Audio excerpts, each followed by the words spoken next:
Good morning mga ka-Jopay! Another day, another vlog na naman. Halina't samahan niyo akong pumunta ng Baguio City. So ayan, time check, it's 1 AM. Pumunta lang ako ng 7-Eleven para bumili ng may inom. So may sumalubong nga pala sa akin mga ka-Jopay. Shout out sa inyo, solid tayo mga ka-Jopay. So ayan, bumili lang ako ng Smart C para ma-relieve yung aking katinang lalamunan.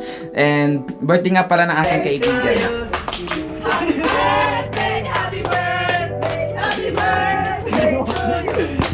Happy birthday!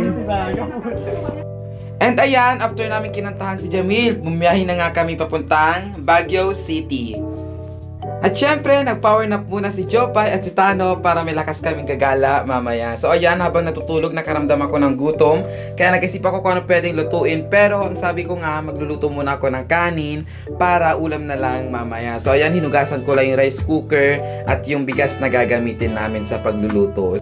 And syempre, after ko magsaing, niyaya ko si Christian para bumili ng ulam na iluluto. And guess what? Nakalimutan ko na naman dyan na nagbibideo pa pala ako kaya binalikan ko yung cellphone ko. So ayan, ayun nako, Jopay. So ayan, nag-crave lang ako sa papaya na hinog pero sabi ko nga kailangan natin magtipid kaya dyan ka muna. And ang binili lang namin ay kamatis, sibuyas, bawang, eggies, Great Taste Choco para meron tayong pakabay mamaya. So ayan, pagkarating namin, niluto ko na agad and pinaghiwa ko muna pala si Christian bago iluto.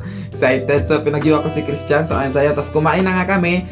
And of course, nagkayayaan kaming gumala at pumunta na SM Baguio City, kaya ayan. Pero kailangan na namin ihatid si Karen sa kanyang school dahil may mga klase daw siya. So nag-jeep na lang kami mga ka-Jopay para mas tipid. So ayan, bye-bye Karen, enjoy your studies. So ayan, after namin ihatid si Karen, pumunta na kami sa SM City. So ayan, may pagtitripan na naman tayo and look what happened.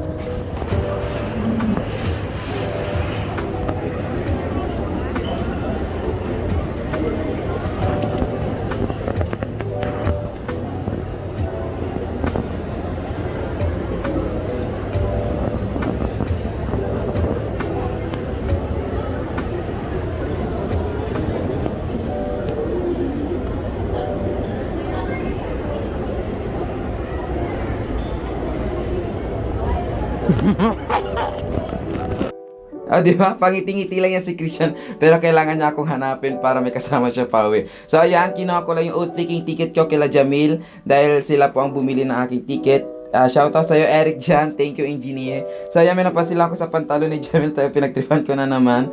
Sorry. So, ayan, after namin nakita, nagutom kami, naghanap lang kami ng pagkain. Pero, ang mamahal, kaya ang sabi namin, tara sa McDo na lang tayo.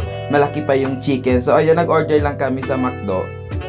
And syempre, mga cloud chasers kami, kaya kailangan namin picturean yung mga orders namin. And look, mayroon na taka dahil sa spaghetti. So ayun, shoutout sa iyo Jamil. And after lang pumunta lang kami ng Session Road para magtingin-tingin ng mga pwede naming bilhin.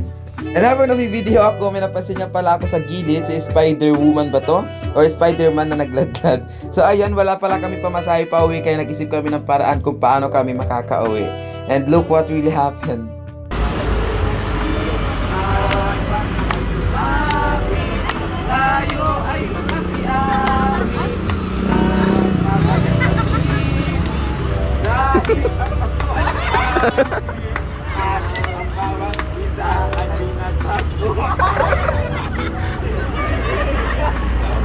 And syempre, after natin kumita, pumunta lang kami na Session Road mga ka-Jopay para bumili na makain and para hindi ka mawala sa dami ng tao, hawakan mo yung lieg ni Christian dahil sa haba. Joke, grabe yung pang-dog show. And syempre, gusto namin ng sisig pero hindi sapat doon sa kinita natin kaya naghanap kami ng mas mura at mas masarap.